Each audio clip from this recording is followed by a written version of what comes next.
Saudações, gente bonita. Em primeiro lugar, feliz Dia das Mães para todas as mães e para todo mundo, né? Porque quem não teve uma mãe... Eu não sou muito fã de data comercial, não. Mas Dia das Mães, né? Pega a gente. Ainda mais quando a gente tá longe daquela que nós temos. Mas, enfim. Deixa eu tentar demonstrar nesses 10 minutos uma tese. Que é simples. Quando Trump falou que se Israel não aceitasse o acordo de paz, o Estado estaria cometendo um gravíssimo erro, ele estava sendo sincero. E mais do que sincero, ele estava sendo honesto. De fato, as condições geopolíticas e geoeconômicas do mundo mudaram dramaticamente. E o Estado ilegítimo parece que ainda não entendeu isso. Não dá para continuar por mais 70 e quantos anos? 77 anos. O que eles vieram fazendo até hoje. Não dá. Simplesmente não dá. Não dá para continuar por mais 50, não dá para continuar por mais 20, não dá para continuar por mais 10, não dá para continuar por mais 5. Então, ou eles aceitam a solução de 2 estados, ou a solução vai ser um estado só. E não é o Estado israelense. Deixa eu só tentar demonstrar isso para vocês, começando com alguns vídeos aqui. 68% del Producto Interno Bruto de China en el 2023 fue generado por empresas estatales. ¿Qué significa esto? Como son empresas estatales, cuyo capital le pertenece al Estado, que es manejado por el Partido Comunista Chino, cuyas ganancias se usan directamente para la inversión en infraestructura, en planeación, en innovación, en tecnología, en patentes, en salud y en educación. El beneficio de estas empresas, del 68% de las empresas que hicieron el GDP de China en el 2023, se ve reflejado directamente en la calidad de vida de la base trabajadora. Si fueran otros países que tuvieran el mismo crecimiento que China, sin duda China ya tendría trillonarios. Sin duda, ¿eh? O sea, si las empresas gigantescas, estos aglomerados nacionales chinos, que son las grandes empresas estatales chinas, si fueran capital privado, China ya hubiera tenido el primer trillonario. Prácticamente se los garantizo. Pero como son empresas estatales, esos beneficios se quedan en la clase trabajadora. Se ven reflejados en infraestructura. O sea, literalmente métanse a buscar ahorita los últimos puentes que han construido en China. Los portaaviones, güey. O sea, las bases. No, son una locura lo que están haciendo en infraestructura. Y lo más bonito de todo, para terminar hacia el final de su viajecito, a iShowSpeed le dijeron de que, oye, dime una manera de saludar a la banda. O sea, de saludarlos así como, no sé, acá en Monterrey sería, ¿qué pedo pariente? ¿Sabes? O sea, un qué pedo pariente versión chino. Y le dijeron esta frase a iShowSpeed, mira.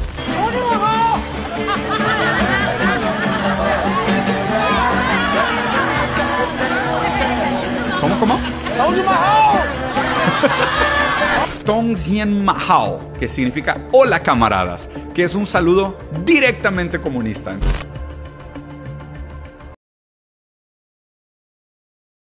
Os Estados Unidos nunca imaginariam que a China investiria 72,7 bilhões de yuans para construir um canal de 135 quilômetros no sudoeste do país. Este projeto colossal, localizado na região autônoma de Guangxi-Zhuang, é chamado de Canal Pinglu.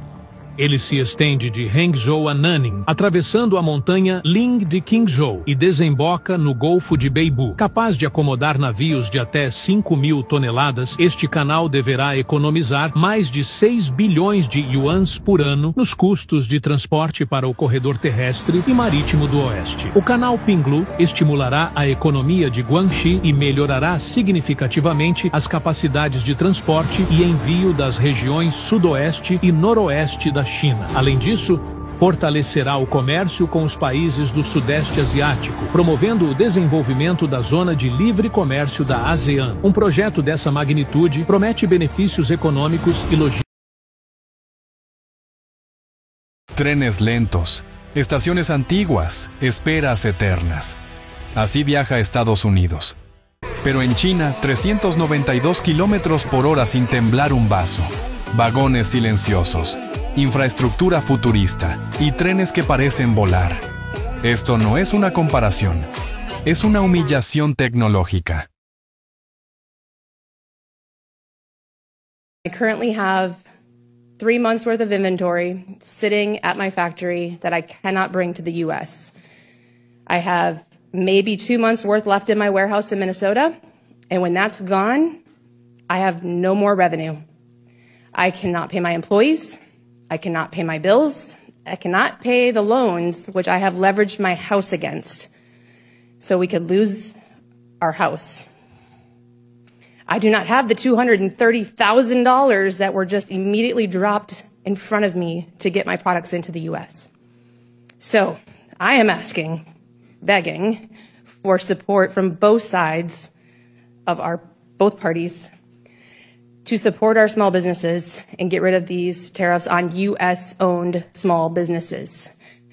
It doesn't just affect me. When I go out of business, it affects all of those contractors that I pay to help me with my business, all those American-owned businesses, my trucking company that brings me my container, the bookkeepers and accountants and marketing teams that work with me. They now don't get to have the revenue they're getting from me, and I'm just one business that's at risk of going out of business. There are thousands of us. So this is hurting more than just people importing from China.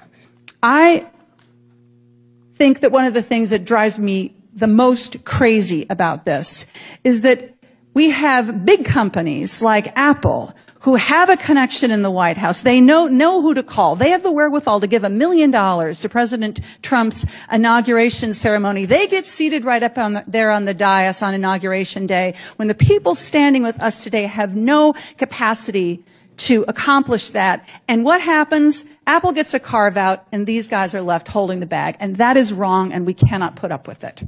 Eu não preciso dizer que ninguém vai ouvir essa moça, essa senhora, essa mulher, essa mãe. Ninguém vai ouvir ela.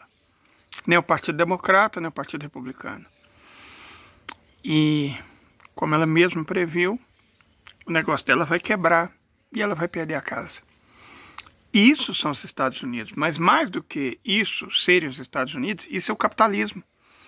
Nós não estamos diante necessariamente de uma crise dos Estados Unidos. Apenas, tão somente.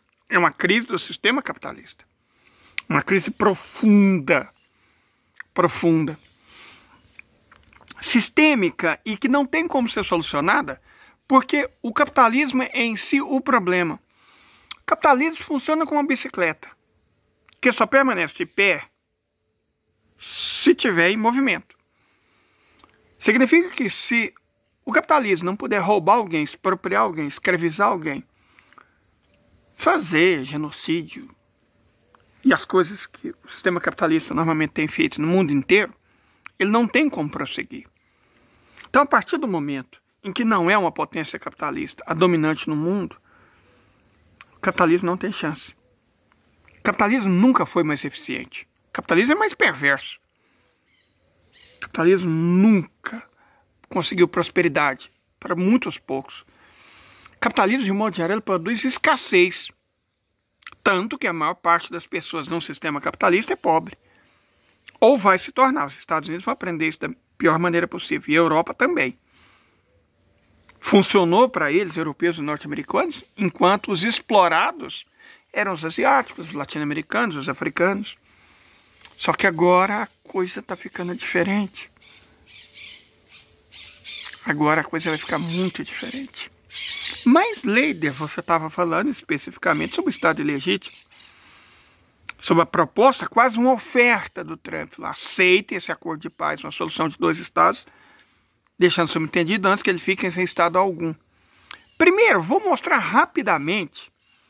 Nós todos sabemos que os israelenses foram fotografados várias vezes, borrados, mijados, de medo, e que é o único exército do mundo que usa fralda. Deixa eu mostrar para vocês as crianças de um dos países que eles estão enfrentando.